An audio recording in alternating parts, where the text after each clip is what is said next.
Hello everyone, good morning. How are you doing today?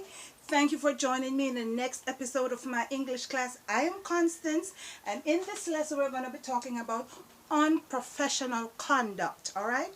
Unprofessional conduct. So we have talked about some business letter. I've read some business letter to you, application letter, confrontational letters, simple letter. But why read application letter when we don't talk about unprofessional conduct? So this will give you an idea of how you should behave or react once you have gotten yourself a job. All right, so as I have underscore work ethics, bad hire, right?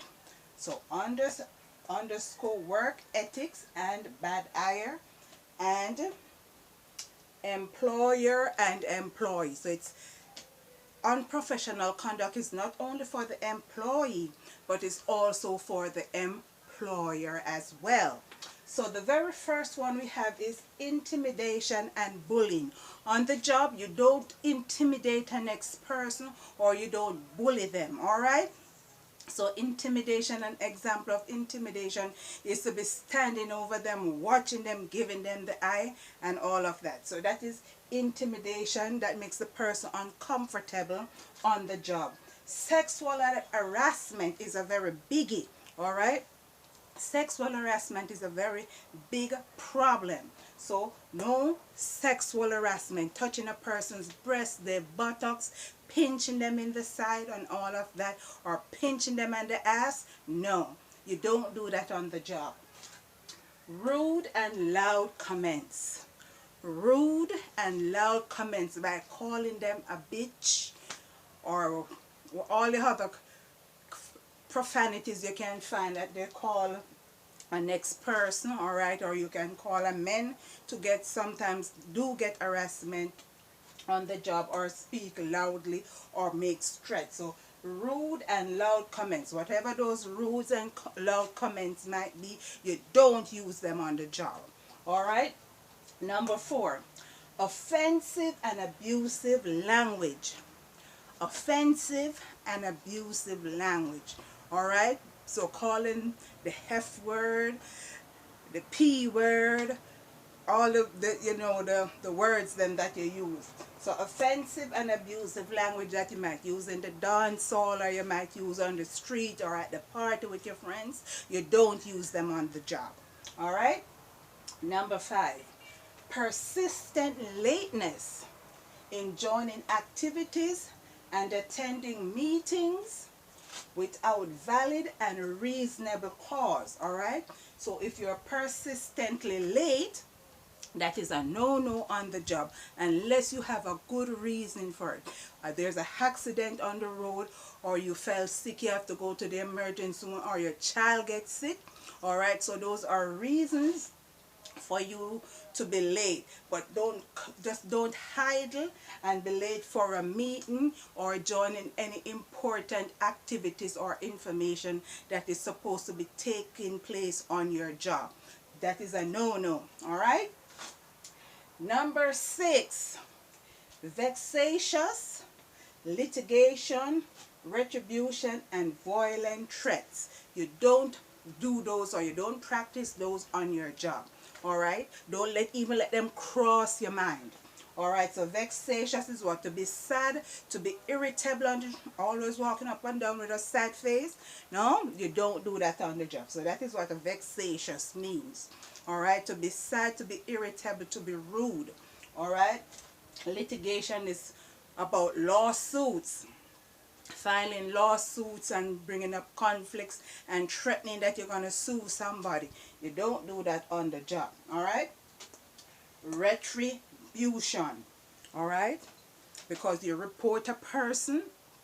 An example of retribution is if you report to your supervisor that this person doesn't want to help, or person doesn't want to move this tray or that tray, and then you get, say you're going to puncture their tire or meet them out the road, you're going to do them something, or you do something on the job, all right? You delay the production process because you want to have retribution against someone. So that is an example of retribution. So you might puncture their tire, or you might hide the bags that you know they need to pack the stuff into, all right? Or you can mix up the computer or the typewriter or whatever their machine they might be using to work with. So that is a form of retribution.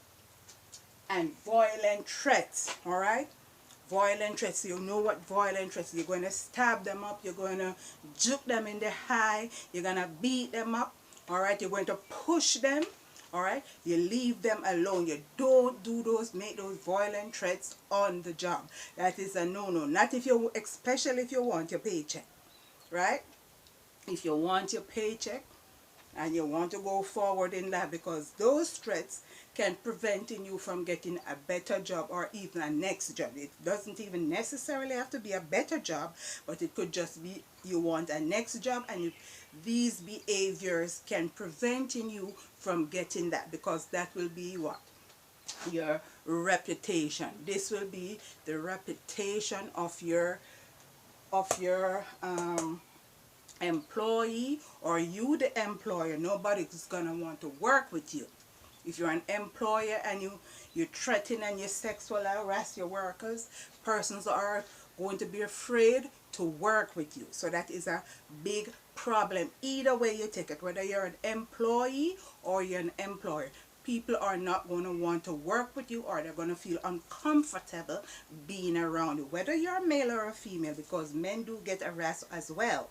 All right, so take a key note of these 6 lists. I think these are the main 6 lists that I could think about on the job that is pertaining to unprofessional conduct. So I hope you take a keen look at these and keep them in mind, both if you're an employee or you're an employer. Alright, so this is it for this class, guys. Thank you for watching. I hope you will like this class and hope you subscribe to it. Leave me a link, leave me a message, tell me what you think about this class and this is, and if you know any additional unprofessional conduct that you would like to talk about, leave it in the comment section. All right, so thank you guys for watching. Please like, subscribe and share, and hit that notification bell, so whenever a new video comes out, you will be the first to know. All right, thank you guys for watching. Thank you for subscribing. Thank you for being here, and thank you for all those who have supported this channel, commented, like and share. Until my next class, bye bye.